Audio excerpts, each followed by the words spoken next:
Commander Zethkara stood on the bridge of the exploration ship Luminous Dawn and stared at the strange readings on his screen. His four eyes blinked slowly as he tried to make sense of what he was seeing. The numbers did not make any sense at all. "Run the scan again," he told his science officer. "There must be some kind of mistake." Lieutenant Vithmar's tentacles moved quickly over her control panel. After a few moments, she looked up with confusion in her large yellow eyes.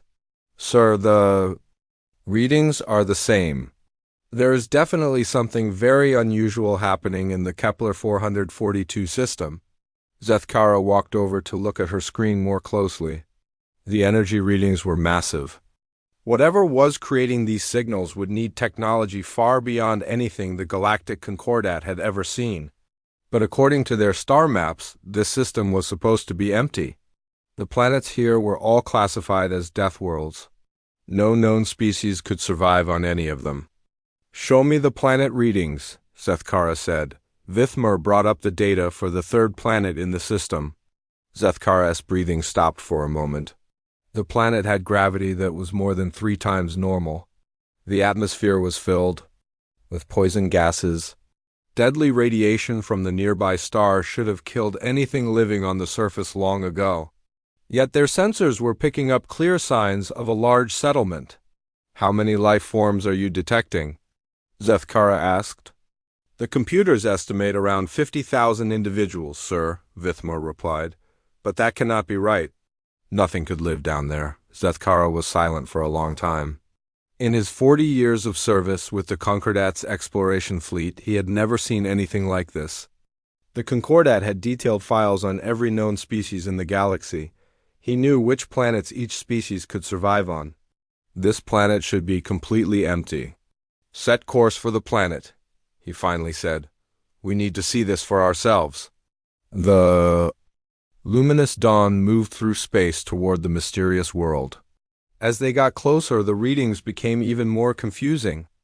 Their sensors showed massive structures on the surface. There were clear signs of industry and agriculture. Energy shields were protecting some areas from the worst radiation. But the really strange thing was that there were also areas with no protection at all, and their sensors still showed life forms moving around in those deadly zones. "Sir, I am detecting spacecraft in orbit around the planet," reported Navigation Officer Kethlos. "They appear to be cargo ships and small personal vessels. The designs are completely unknown to me."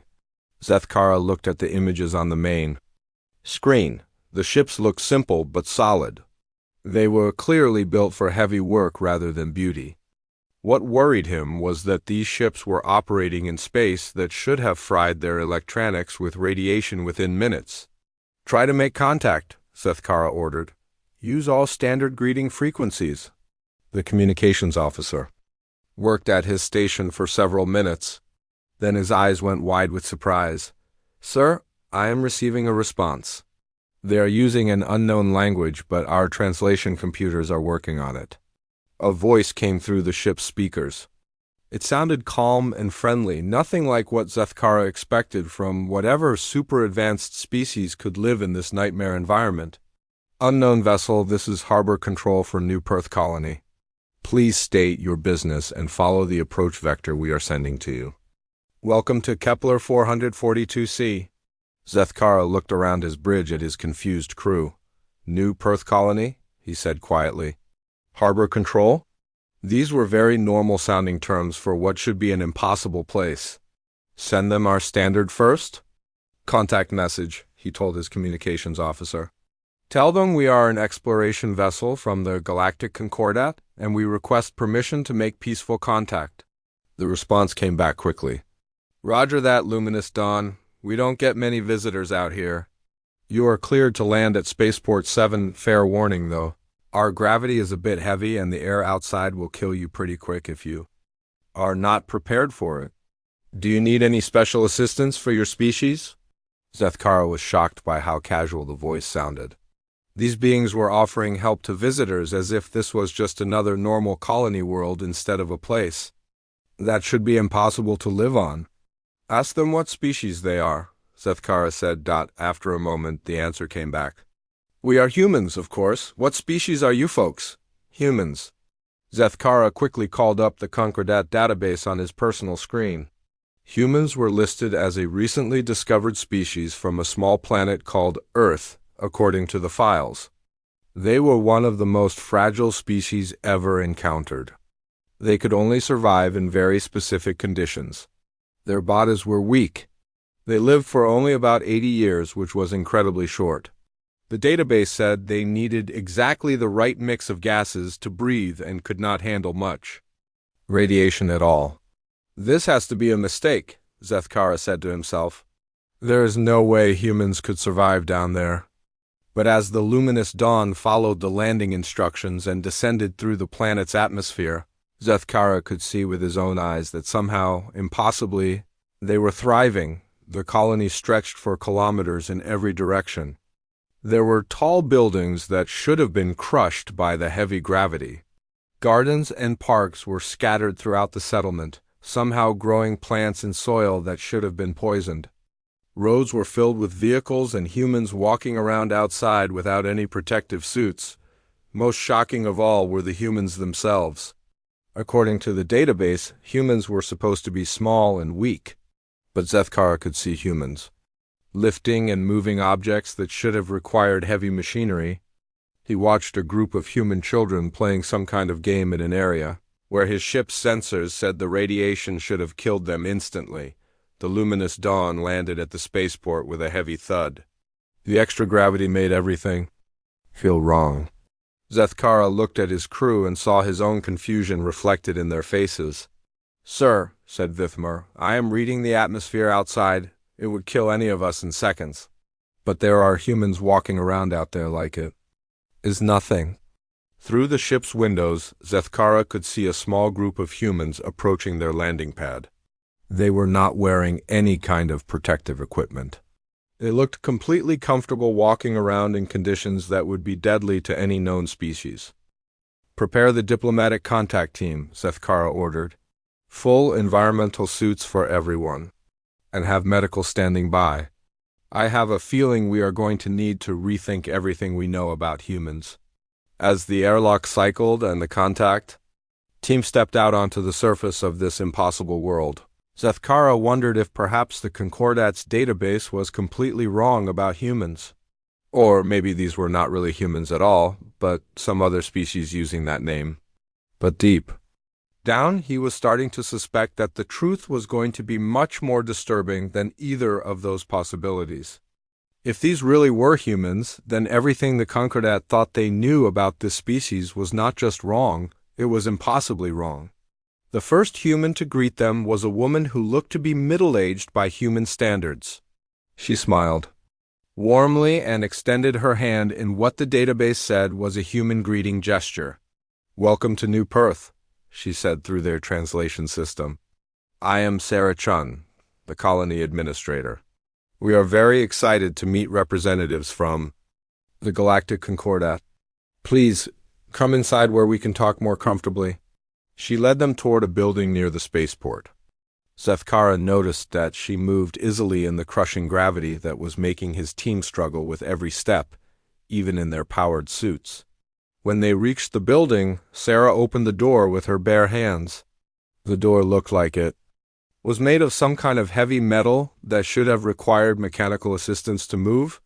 Inside the building, the air was somehow breathable for Concordat species, though their sensors showed it was still very different from what humans were supposed to need. Sarah noticed their confusion. "Oh, we keep our public buildings set up for visitors," she explained. "We do not get many, but we like to be prepared. Most of the colony is set up for our normal environment, of course." "Your normal environment?" Zethkara asked. "But according to our information, this environment should be deadly to humans." Sarah looked puzzled. "Deadly?" "This is actually one of the easier worlds we have settled. The gravity is a bit light and the radiation is not too bad. It is quite comfortable, really." Zethkara felt his world spinning. Light gravity, not too bad radiation. This planet would kill most Concordat species in minutes, and this human was calling it comfortable. "Perhaps," Sarah continued, "there has been some kind of mistake in your database about humans. We get that sometimes with new species we meet. Would you like me to show you around the colony? I think you will find it quite interesting. As they walked through the settlement, Zethkara saw things that challenged everything he thought he knew about physics, biology, and the limits of life itself. And he was beginning to realize that this was just the beginning of a much larger mystery. Sarah Chen led the alien diplomatic team through the main street of New Perth Colony. Commander Zethkara and his crew followed behind her, their heavy environmental suits making loud mechanical sounds with each step. The crushing gravity made every movement difficult for them, but Sarah walked ahead as if she was taking a casual stroll through a park. How long has your colony been here? Zethkara asked through his suit's communication system. Oh, we founded New Perth about 230 years ago, Sarah replied. My great-great-grandmother was part of the original settlement team. It was quite an adventure for them, setting up everything from scratch. Zethkara stopped walking. 230 years? But our records show that humans only live for about 80 years. Sarah turned around with a confused look on her face. 80 years? That seems very short. Where did you get that information? From our first contact reports with Earth, said Dr. Vithmar, the science officer. Our team studied human biology very carefully. Earth? Sarah looked even more puzzled. Oh, you mean the old homeworld? Yes, I suppose the people there might have shorter lives. Different environments affect development, you know. Here on New Perth, most people live much longer. I'm only 47, so I'm still quite young by our standards. The aliens looked at each other through their helmet displays. According to their database, a 47-year-old human should be showing clear signs of aging. But Sarah looked like she could be in her 20s. Her movements were smooth and strong. Her skin showed no signs of age. What do you mean by quite young? Asked Zethkara. Well, I probably will not reach full adult maturity for another 50 years or so, Sarah said. Most people here do not settle down and start families until they are at least 100. We need time to finish our education and see the galaxy first. Dr. Vithmar's tentacles were shaking inside her suit. Nothing Sarah was saying matched their data about humans. How long do people typically live here? That depends on what they choose to do with their lives, Sarah answered. Most people live at least 300 years. So much longer. They go into deep space work or colony founding. My grandmother is 412 and she is still very active. The group continued walking through the colony. Zethkara watched the humans around them with growing amazement. Children were playing games that involved jumping incredible distances. The heavy gravity that was crushing the aliens seemed to have no effect on them at all. He saw one small child, who could not have been more than 10 years old, easily lifting a piece of metal that would have required a construction crane on most worlds. Are those children genetically modified? Asked Lieutenant Kethlos. Sarah looked. Where he was pointing? Modified? No, those are just normal kids playing, though I suppose they are a bit energetic today. Tommy there is only 12, so he is still learning to control his strength properly. As they watched, the 12-year-old boy named Tommy picked up what looked like a large boulder and tossed it to another child like it was a ball. The other child caught it easily and threw it back.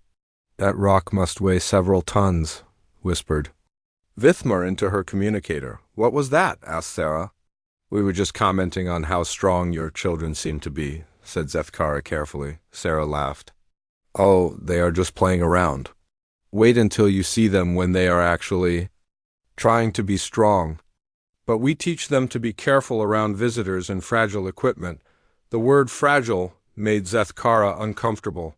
What did humans consider fragile if 12-year-old children could throw around multi-ton rocks for fun? They entered a large building that Sarah called the community center. Inside, the aliens saw humans of various ages working on different projects.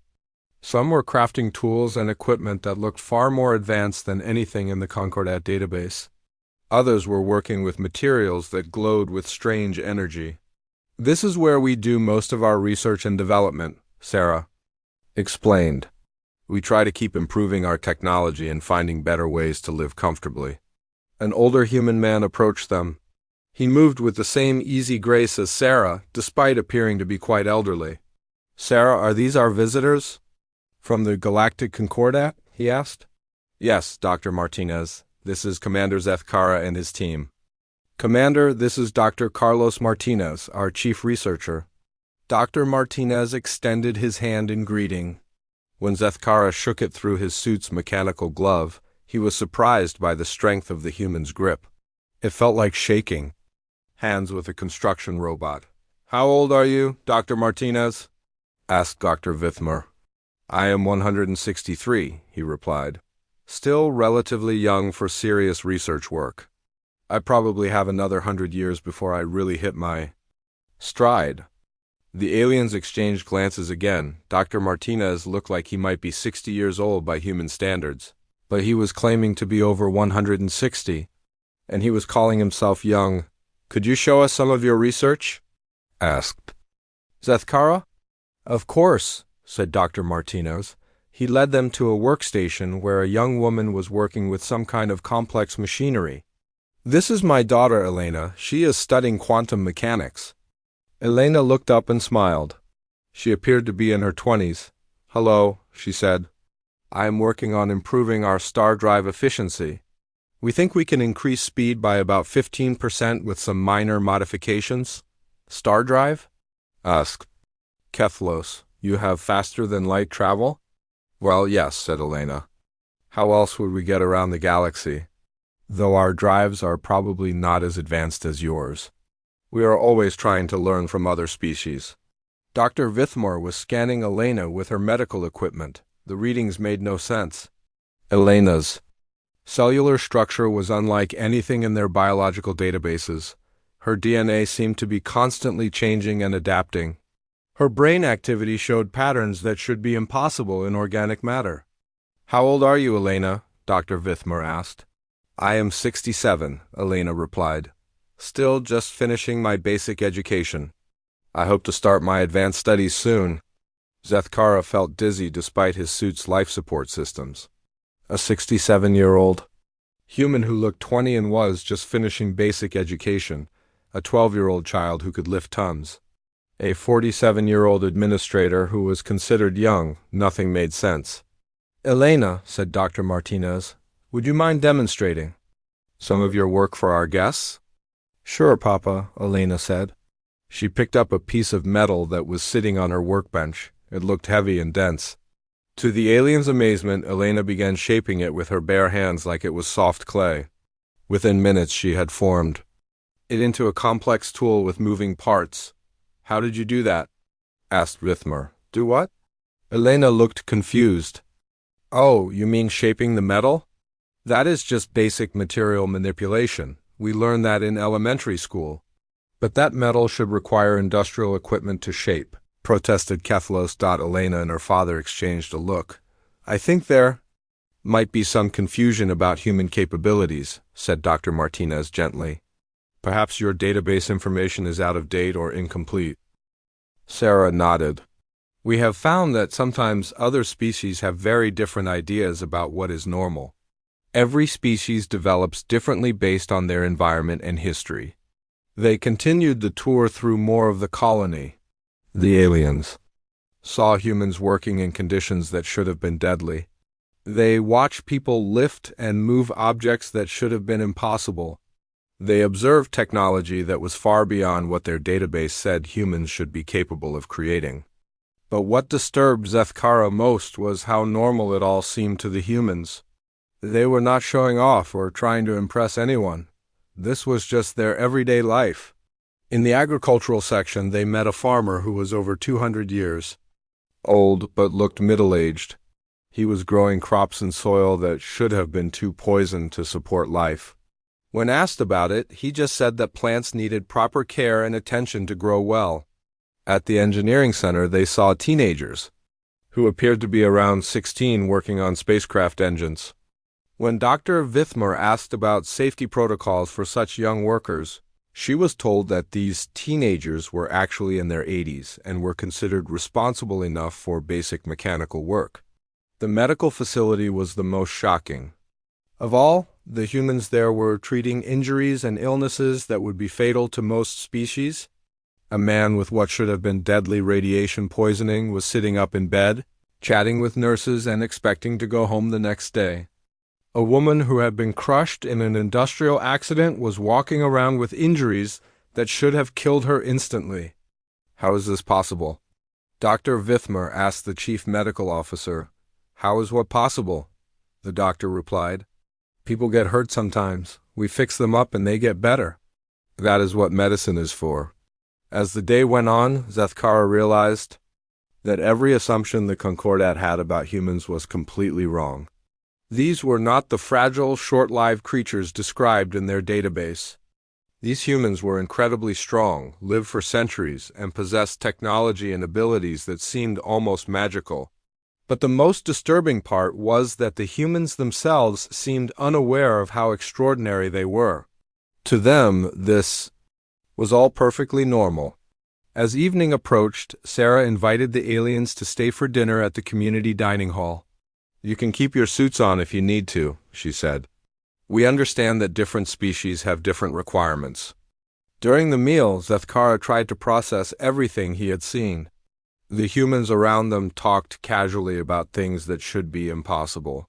They mentioned trips to other star systems like they were talking about visiting the next town.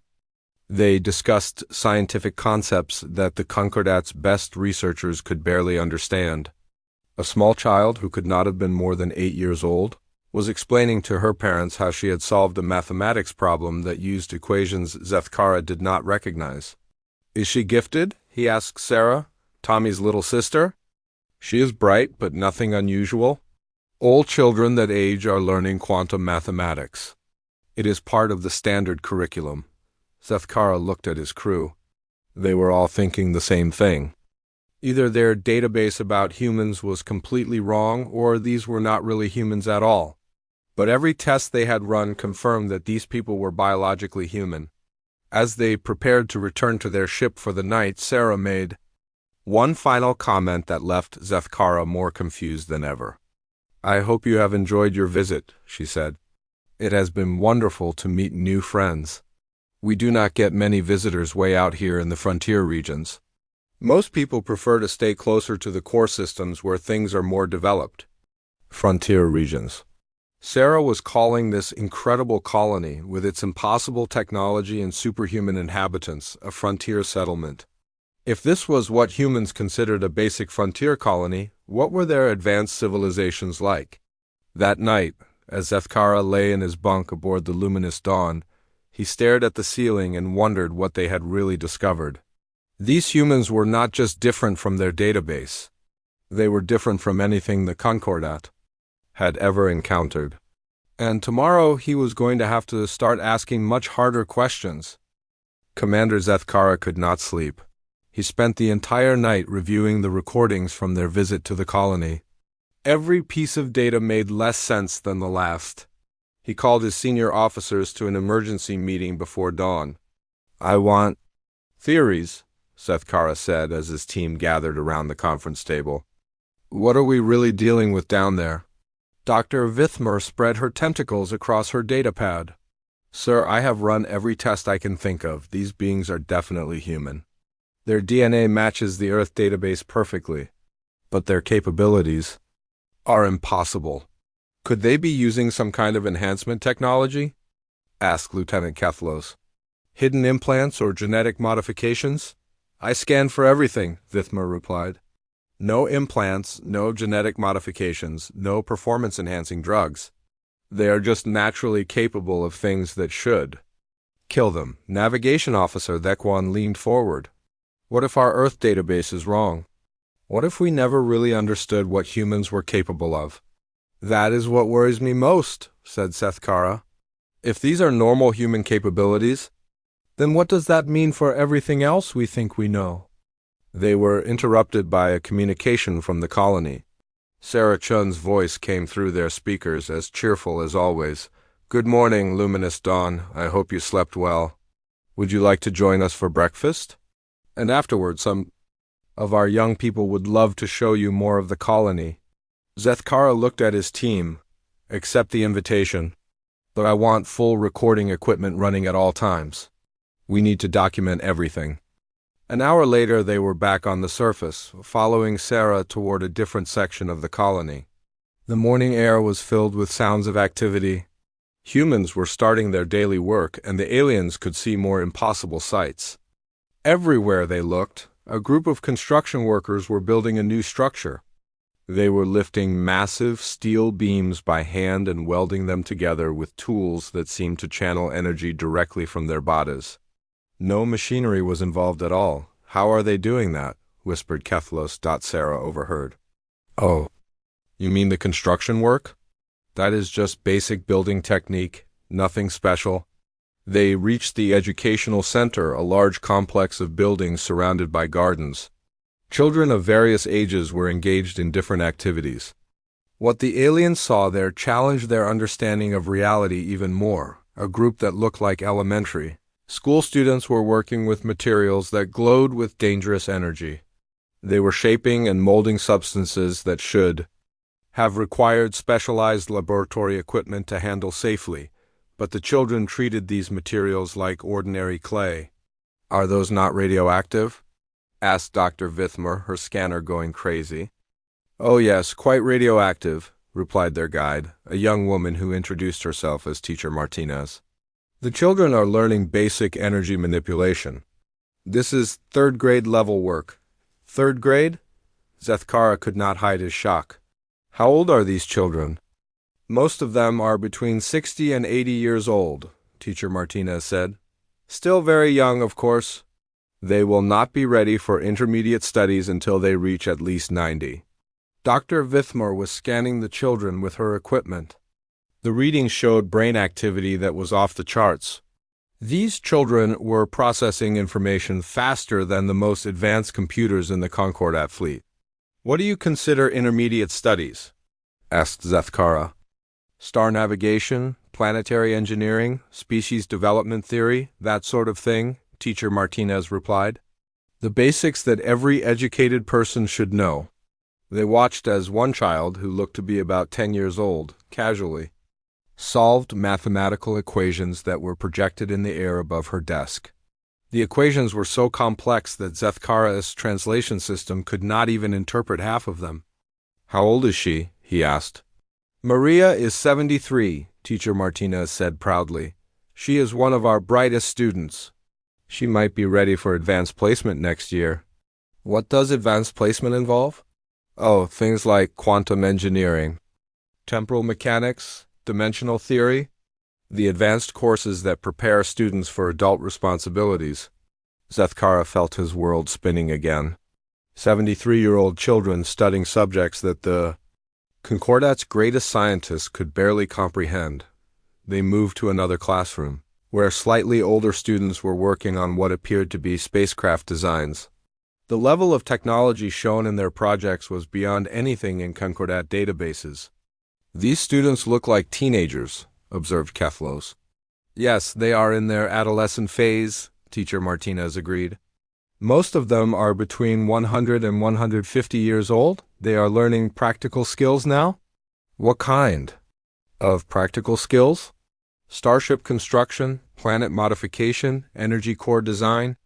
The things they will need to know when they start their adult careers. One of the teenagers looked up from his work. He appeared to be about 16 years old, with the kind of face that should be worrying about school tests and dating. Instead, he was working on plans for what looked like a faster-than-light engine that was decades ahead of Concordat technology. Excuse me, the young man said politely. Are you the visitors from the Galactic Concordat? I am Tommy Martinez. Zethkara recognized the name. You are the boy we saw yesterday, throwing rocks with the younger children. Tommy looked embarrassed. Oh, yeah, I was just playing with my little sister and her friends. I probably should not have been so rough. Teacher is always telling us to be careful around delicate things. How old is your little sister? Asked Dr. Vithmer. Maria is 67 now. She just had her birthday last month. She's growing up so fast. The aliens looked at each other. Yesterday they had seen Tommy easily lifting multi-ton rocks. Today he was calling a 67-year-old his little sister and referring to her as a child. "Tommy," said Zethkara carefully, "how old are you?" "I am 112, Tommy replied. "Still pretty young, but I am hoping to start my advanced studies soon. I want to specialize in exploration and colony development like my great-grandmother did." "Your great-grandmother?" "Sarah Chun. She is the colony administrator you met yesterday. She has been mentoring me since I was little." Zethkara tried to process this information. Sarah had told them she was 47 years old, but Tommy was saying she was his great-grandmother and he was 112. "How old is Sarah really?" he asked. Tommy looked confused by the question. "She is 247. Why do you ask? Is something wrong?" Dr. Vithmar's medical scanner fell from her tentacles and clattered on the floor. 247 years old? "Well, yes," Tommy said.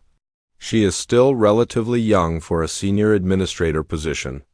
Most people do not take on that kind of responsibility until they are at least 300. The implications hit Zethkara like a physical blow. If Sarah was really 247 years old but looked like she was in her 20s or 30s, then human aging worked completely differently than their database suggested. "Tommy," Zethkara said slowly, "when do humans reach full adult maturity?" "Most people finish growing up around 500 years old," Tommy replied. "That is when they usually settle down and start families. Before that, we are still learning and exploring." "And how long do humans typically live?" Tommy shrugged. "That depends on what they choose to do. Most people live at least 1,000 years. Some much longer if they go into deep space exploration. Or multi-generational colony projects. My great-great-grandmother is over 3,000 years old and she is still active." The classroom fell silent except for the sound of Dr. Vithmar's equipment hitting the floor again. 3,000 years old. If this was true, then humans were not just longer lived than their database suggested. They were practically immortal, by Concordat standards. "Where is your great-great-grandmother now?" asked Zethkara. "She's currently leading an exploration mission in the Andromeda Galaxy," Tommy said. "She has been gone for about 50 years now. We expect her back sometime in the next century." "The Andromeda Galaxy?" Kethlos whispered. "That is millions of light-years away." "Yes, it is a pretty long trip," Tommy agreed. "But great-great-grandmother loves exploring new places. She says each galaxy has its own personality." Teacher Martinez had been listening to this conversation with growing concern. "Tommy, perhaps we should be more careful about what information we share with our guests. They seem to be having some kind of cultural misunderstanding." She turned to Zethkara. "Commander, I think there may be some confusion about human development. What exactly does your database say about our species?" Zethkara pulled up the file on his portable display and showed it to her. Teacher Martinez read it carefully, her expression becoming more puzzled with each line. "This is very strange," she said finally. "According to this, humans live only 80 years and are physically very weak. But this describes people who are barely past infancy by our standards." "What do you mean?" asked Dr. Vithmar. "Well, 80 years is roughly when human children start to develop their basic cognitive abilities. Before that, they are just learning simple motor skills and basic communication. And the physical descriptions here match what our toddlers can do." Tommy nodded. "When I was 80, I could barely lift a ton without help. I was still just a little kid." The full horror of the situation began to dawn on Zethkara. The Concordat had made first contact with humans on Earth, but what if the humans they had met were not adults at all? What if they had been talking to the equivalent of human toddlers and infants? "Are there any adult humans on Earth?" he asked. Teacher Martinez and Tommy exchanged a look. "Oh no," said Teacher Martinez. "Earth is a nursery world. We keep it set up for the very young children who are not ready for more challenging environments yet. All the adults left Earth thousands of years ago. Where did they go?" "Everywhere," Tommy said with a sweep of his arm. "Humans have been spreading through the galaxy for a very long time. We have colonies on millions of worlds. Earth is just where we keep the babies until they are old enough to join the rest of us. Zethkara felt like he was falling through space. Everything the Concordat thought they knew about humans was based on contact with children.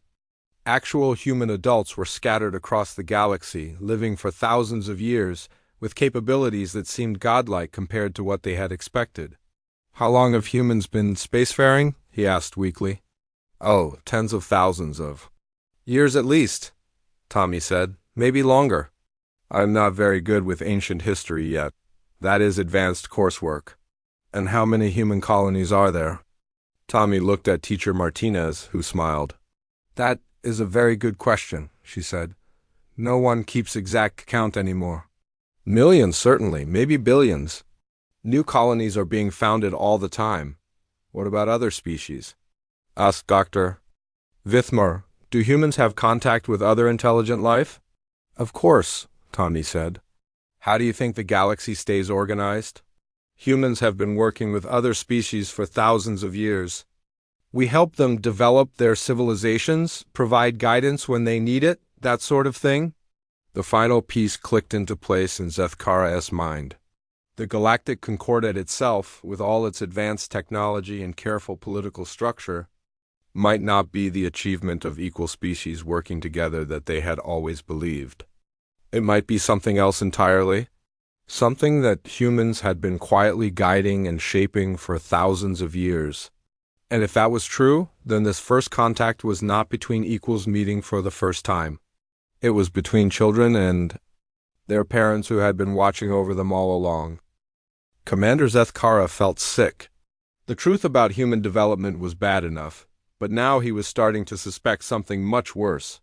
If humans had been spacefaring for tens of thousands of years, and if they had been working with other species all that time, then what did that mean for the Galactic Concordat? "Teacher Martinez," he said slowly, "you mentioned that humans help other species develop their civilizations. Can you explain what you mean by that?" Teacher Martinez looked at Tommy, who shrugged. "I suppose there is no harm in explaining basic history," she said. "Would you like to see our cultural center? We have displays that might help you understand better." They walked across the colony to a large building filled with exhibits and displays. As they entered, Zethkara saw something that made his blood turn cold. On the wall was a star map showing the entire galaxy. Thousands of systems were marked with different colored symbols. "What do these colors mean?" asked Dr. Vithmer. "Different types of colonies and monitoring stations," Tommy explained proudly. "The blue ones are full human settlements like this one. The green ones are research outposts. The yellow ones are where we help younger species develop." Zethkara counted the symbols. There were thousands of them, maybe tens of thousands. They covered nearly every habitable system in the galaxy. "And the red symbols?" he asked, though he was afraid to hear the answer. "Those are the really old sites," said Teacher Martinez. "Places where humans lived thousands of years ago. Most of them have been converted to archaeological preserves or given to other species who needed them." Lieutenant Kethlos was staring at the map with his scanner out. "Commander," he whispered, "I recognize some of these systems. The yellow markers include the home worlds of every major Concordat species." Zethkara felt the room spinning around him. "Tommy, when you say humans help younger species develop, what exactly do you mean?" "Oh, the usual things," Tommy said casually. "We leave technology for them to find when they are ready for it. We guide their scientific development. Sometimes we prevent them from destroying themselves during their aggressive phases. Basic caretaking stuff." "Caretaking?" Teacher Martinez pulled up a holographic display. "Here, let me show you some examples. This is the Vrex home system. About 5,000 years ago, the Vrex were facing extinction from a solar flare event. Humans quietly installed solar shields around their planet. The Vrex never knew. They just thought they got lucky." Another image appeared. "This is the Kellian system. The Kellians developed nuclear weapons before they learned wisdom. Humans had to intervene 3 times to prevent them from destroying their civilization. We made it look like equipment failures each time. More images flowed past. Zethkara recognized system after system. Every major species in the Concordat was represented. And in each case, humans had apparently been secretly guiding their development for thousands of years. What about the Zithari? Asked Dr. Vithmer. The Zithari were her own species. Oh, yes, said Tommy, manipulating the display. The Zithari were one of our first major success stories. They were stuck at a primitive technological level for almost 10,000 years. Humans left a series of archaeological sites for them to discover. Each site contained technology just advanced enough to push them to the next level. Those archaeological sites were real, Dr. Vithmer said weakly. They formed the foundation of our entire civilization. Of course they were real, Tommy said, confused by her tone. Humans built them specifically for the Zithari. We spent centuries planning the exact sequence of discoveries to guide your species' development properly. Zethkara was having trouble breathing, even with his suit's life support. What about my people, the Kethani? Teacher Martinez consulted the display. The Kethani were interesting. Very warlike species. Humans had to be more direct with them. We arranged for them to discover a disabled human exploration ship. The technology on that ship was enough to unite the Kethani clans and give them their first star drive. The sacred ship of the ancestors, Zethkara whispered. The most holy relic of my people. It appeared in our system over 2,000 years ago with no explanation. Yes, that would be the one, Tommy nodded. Humans filled it with exactly the right technology to help the Kethani move past their tribal warfare phase. It worked perfectly. The room was silent except for the sound of alien hearts breaking. Everything they had believed about their own histories, their own achievements, their own development as civilizations was a lie. They had not discovered ancient technologies or made breakthrough scientific advances. They had been carefully guided along predetermined paths by humans who had been watching them like gardeners tending plants. What about the Galactic Concordat itself? Asked Kethlos. Who founded that? Teacher Martinez and Tommy exchanged a look. Well, Tommy said hesitantly, that is getting into more advanced history. Are you sure you want to know? Tell us, Zethkara said grimly. The Concordat was established by a human named Elena Vasquez about 3,000 years ago, Teacher Martinez explained. She noticed that the various species in this part of the galaxy were ready to start working together, but they needed a framework to do it safely. Elena Vasquez is a human name, Dr. Vithmer said. But our historical records show that the Concordat was founded by the Great Uniter, whose species is unknown. Same person, Tommy said. Humans sometimes use different names when working with other species. It avoids confusion. So a human founded our entire galactic civilization? Not just founded it, Teacher Martinez said. Humans have been quietly guiding the Concordat ever since, making sure it stays stable, preventing major wars, encouraging cooperation between species. She pulled up another display. Here are some of the human advisors currently working within Concordat government. They use various disguises and false identities, of course. The display showed dozens of individuals that Zethkara recognized. High-ranking officials, respected scientists, influential politicians, all secretly human. Admiral Korith of the Concordat. Defense Force? He asked, pointing to one image. Human, Tommy confirmed. She has been guiding your military development for about 200 years. Dr. Zelani, the head of the Science Council, also human. He specializes in helping younger species understand complex physics. Chancellor Morvik, who leads the entire Concordat government? Human as well. He is actually over 800 years old and very experienced in interspecies diplomacy. Zethkara sat down heavily in his environmental suit. Every leader he respected, every institution he believed in, every achievement his civilization had made was the result of human guidance. The Concordat was not an alliance of equal species. It was a carefully managed nursery where humans raised younger civilizations like children. How many species know the truth? He asked. Very few, Teacher Martinez admitted. Most species are not ready to handle this information.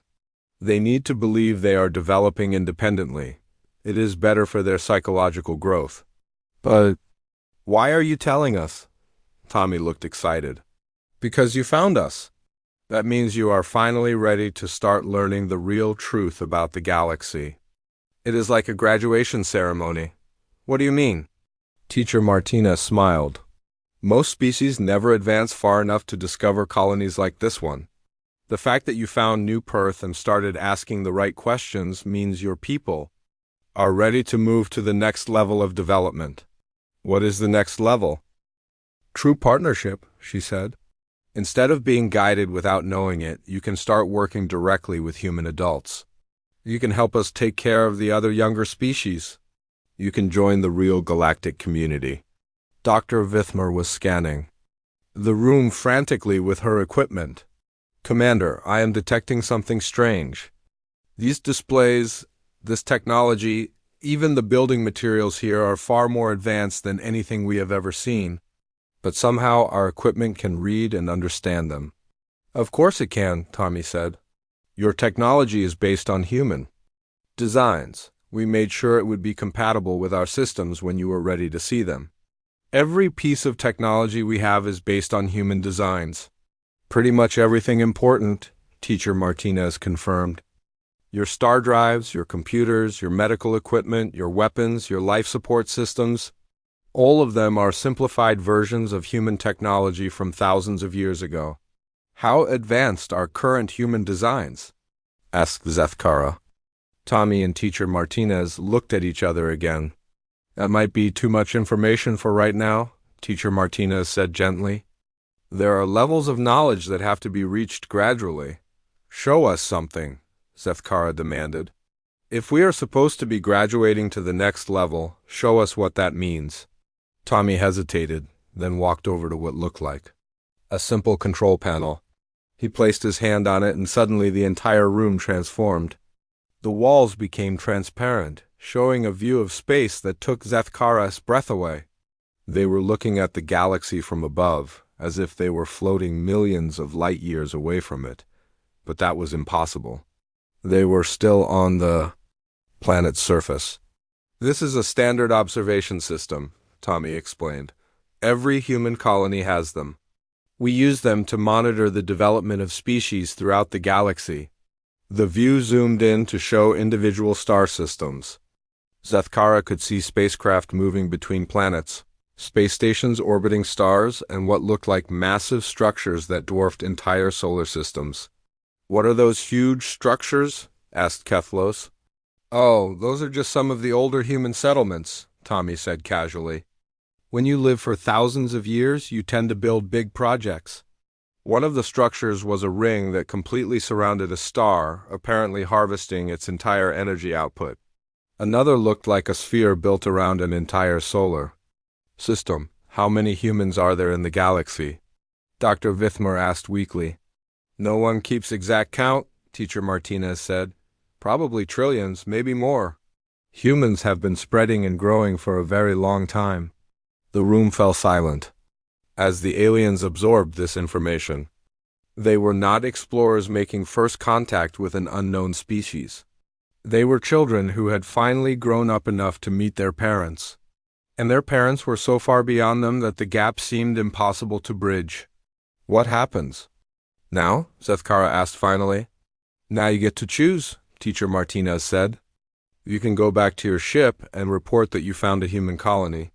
Your government will probably classify the information and continue as before. Or you can take the next step and begin learning what it really means to be part of the galactic community. What does that involve? Tommy grinned. Meeting the adults. Commander Zethkara looked at his crew. Dr. Vithmer was shaking. Lieutenant Kethlos was staring at the galactic display with wide eyes. Navigation Officer Thekwan had not spoken in over an hour. They were all thinking the same thing. Their entire understanding of reality had been shattered in a single day. We want to meet the adults, Zethkara said finally. Tommy's face lit up with excitement. Really? That is wonderful. Teacher, can we call the council? Teacher Martinez nodded. I think they would be very interested in meeting our guests. Tommy, would you like to make the call? Tommy walked over to another control panel. This one looked different from anything the aliens had seen before. It seemed to be made of pure light that responded to his thoughts rather than his touch. Council Station, this is Tommy Martinez at New Perth Colony, he said. We have some Concordat visitors who are ready for adult contact. Can you send someone? A voice responded immediately, though the aliens could not see where it was coming. Hello, Tommy, this is Council Member Harrison. We have been monitoring your situation. A delegation is already on the way. They should arrive within a few minutes. A few minutes? Asked Dr. Vithmore.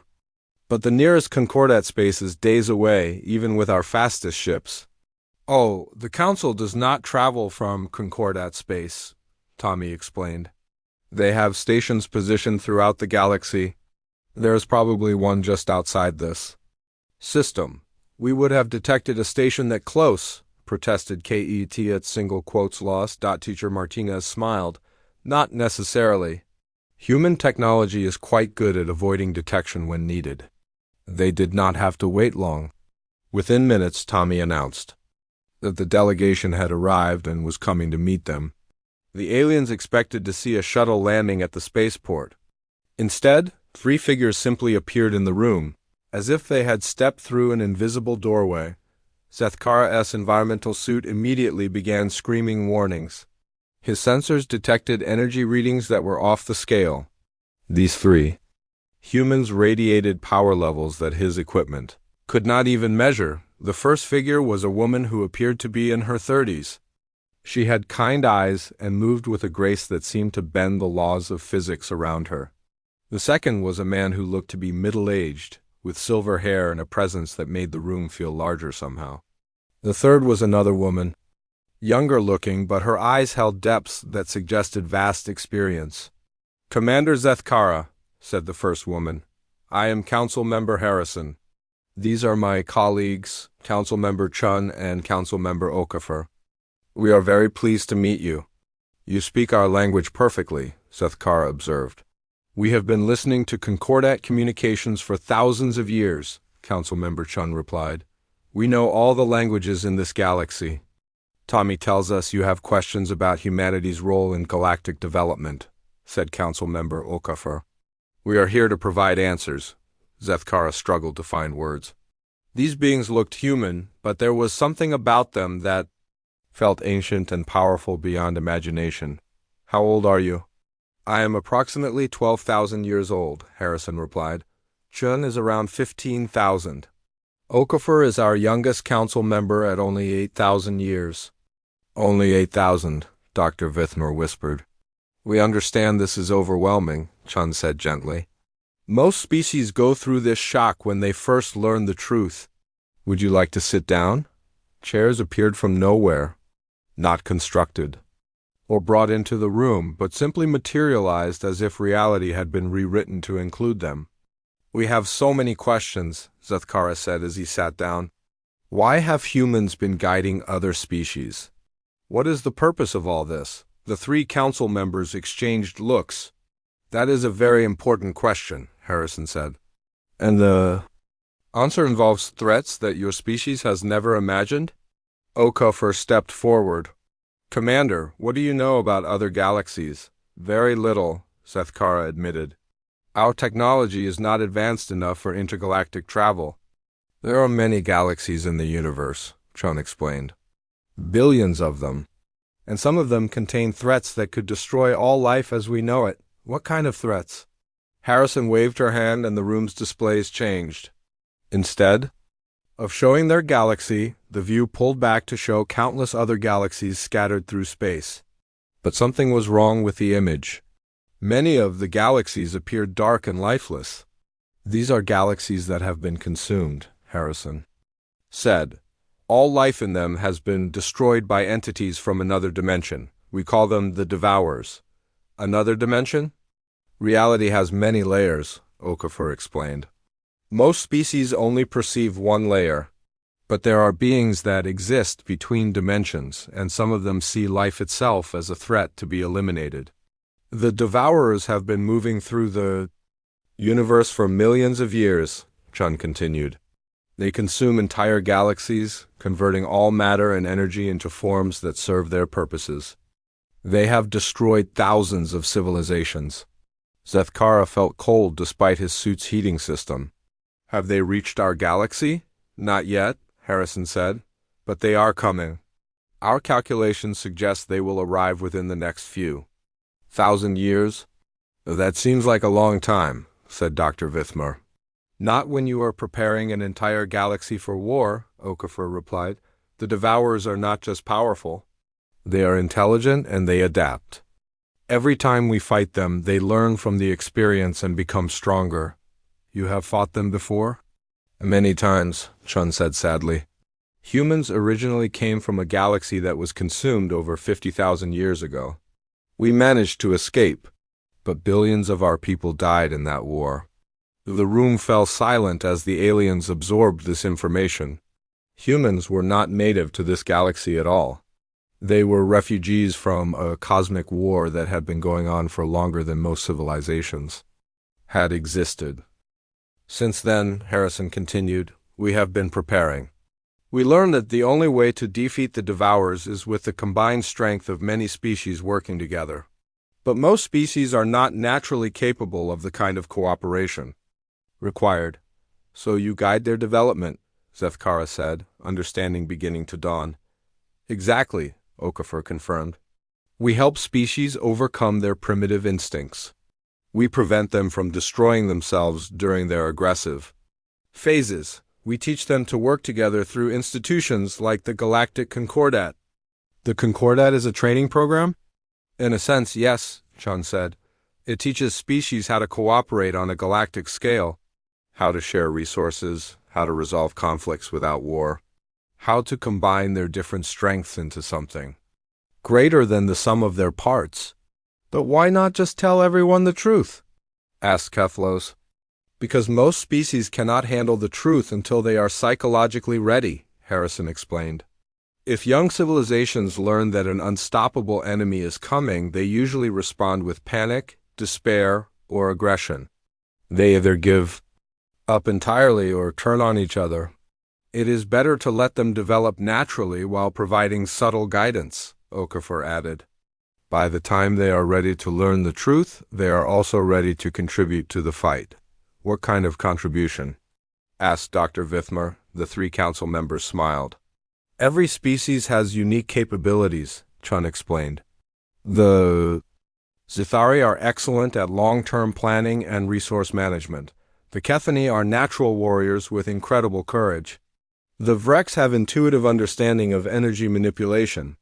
What about my people? Asked Zethkara. The Kethani are particularly valuable, Harrison said. Your species has a natural ability to adapt quickly to new situations. You think well under pressure and you never give up, even when facing impossible odds? These qualities will be essential in the coming war, Okafor continued. The Devourers are unlike any enemy your species has ever faced. They do not negotiate. They do not show mercy. They cannot be reasoned with. They can only be fought. And you think we can win? Asked Dr. Vithmer. We have to, Chun said simply. Because if we lose, everything dies. Every planet, every star, every form of life in this galaxy will be consumed. But we are not fighting alone, Harrison added. This galaxy now has hundreds of spacefaring species, trillions of individuals, technology that has been developed over thousands of years, and most importantly, the knowledge gained from previous battles. The Devourers have grown stronger since our last encounter, Okafor explained. But so have we. And this time, we are not just one species fighting alone. We have an entire galaxy of allies. What happens now? Zethkara asked. Now you return to the Concordat and begin preparing your people, Harrison said. Gradually, carefully. The truth will be revealed to more and more species as they become ready for it. How long do we have? Perhaps 3,000 years before the Devourers arrive, Chun replied. Maybe less if they move faster than expected. It sounds like a long time, but preparing an entire galaxy for war is an enormous task. What will you tell your superiors about what you found here? Asked Okafor. Zethkara thought carefully.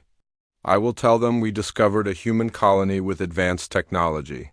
I will recommend closer cooperation and further study. The truth can come out gradually, as you said. Very wise, Harrison said approvingly. Your species is indeed ready for this responsibility. The three council members began to fade, as if they were stepping back through their invisible doorway. Wait, called Dr. Vithmer. Will we see you again?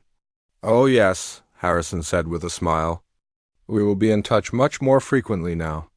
There's a great deal of work to do. Welcome to the real galactic community, Chun added. And remember, Okafor said as she disappeared, you are not alone in this fight. You never were. The room returned to normal. Tommy and Teacher Martinez were still there, looking excited about what had just happened. So, Tommy said cheerfully, how do you feel about saving the galaxy? Zethkara looked at his crew and saw determination replacing the shock in their eyes. They had learned that everything they believed was wrong. But they had also learned that they were part of something much larger and more important than they had ever imagined. Nervous, he admitted, but ready. Good, said Teacher Martinez. Because there is a lot of work to do and not much time to do it in. As they walked back to their ship, Zethkara looked up at the sky. Somewhere out there in the darkness between galaxies, an ancient enemy was coming. But for the first time since this journey began, he felt hope. They were not alone. They had never been alone. And together, all the species of the galaxy might just be strong enough to win. The real adventure was just beginning.